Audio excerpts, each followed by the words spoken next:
We are looking at how to pronounce this name, as well as how to say more interesting and often confusing brand names too that many get wrong, so make sure to stay tuned for those.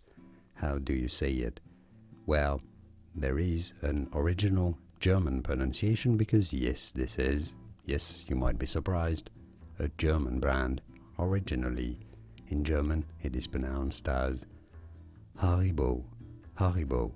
Now, in British English, this is usually said as Haribo, Haribo, with a ha sound that is closer to the original German pronunciation than the American pronunciation that is usually as Haribo, Haribo in American English, or Haribo in British English. And now you know.